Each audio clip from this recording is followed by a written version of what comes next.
Salutare dragilor, eu sunt Mădălin, antrenor 700 Fit Club și astăzi vă propun un mic tutorial, o mică progresie pentru un exercițiu de bază și anume genuflexiune. Vom începe de la forma cea mai ușoară și vom avansa în 6 pași către o formă finală, către o formă destul de greuță pentru cei mai avansați. Primul exercițiu, prima variație, va fi un chair squat. Aveți nevoie de un scaun. Eu am aici o cutie, puteți folosi și 2 stepere. Bine ar fi ca înălțimea obiectului pe care îl folosiți să fie undeva pe la înălțimea genunchilor. Și vă așezați cât mai aproape de cutie, de scaun, de stepere, picioarele depărtate la nivelul șoldurilor și de aici flexăm șoldurile, flexăm genunchii, împingem bazinul către înapoi și am ajuns cu sprijin pe cutie sau pe scaun. Expirăm, revenim sus. Inspirăm, coborăm ușor, controlat, expirăm sus. Păstrăm genunchii pe linie cu vârful piciorului. Abdominalii sunt activi. Simți ușor și musculatura spatelui. Păstrează coloana verticală, coloana lungă. Nu bagi bărbia în piept. Pieptul deschis. Tiparul de respirație. Inspiri pe faza negativă, expiri pe revenire. Expiri pe efort.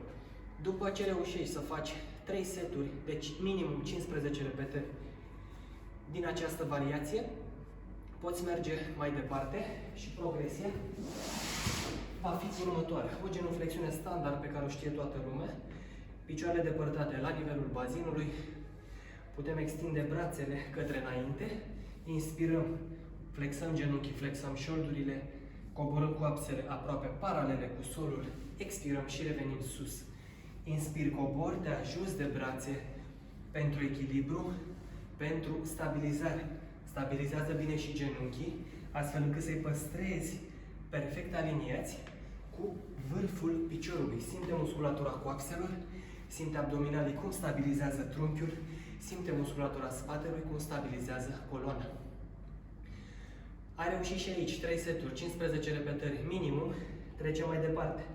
Picioarele un pic mai depărtate decât nivelul șoldurilor, vârfurile sunt ușor orientate către exterior și o să începem un deep squat.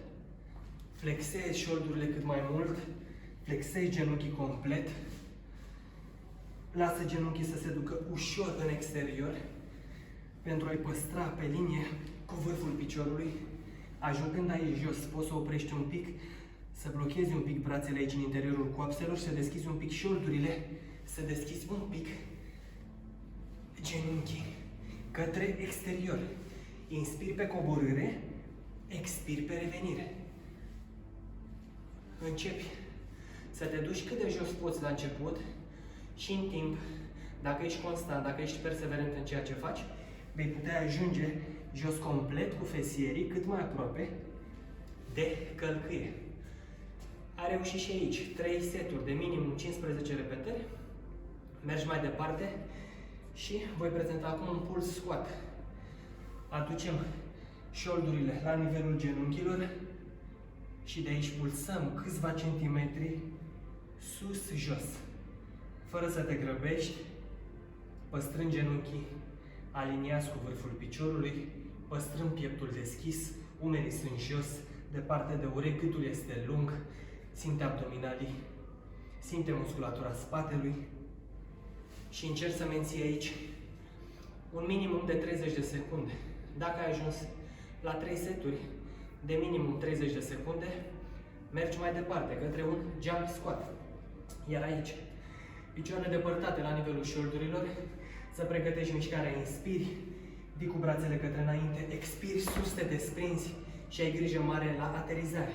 Inspiri, cobori, expiri sus și printr-o mișcare explozivă te proiectezi cât mai rapid, cât mai departe de sol.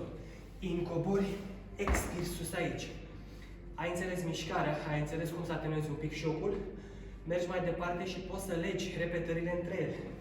Spre exemplu, sus, flexezi din nou, expiri și te desprinzi cu fiecare repetare un pic mai mult.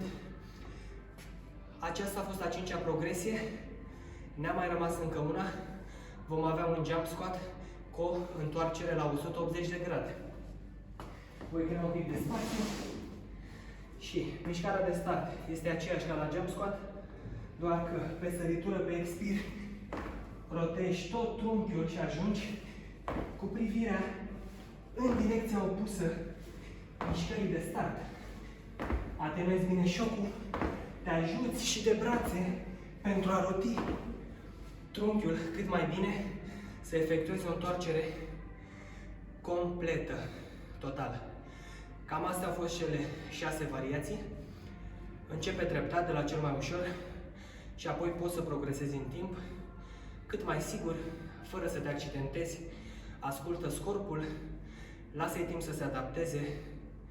Graba nu a fost niciodată soluția.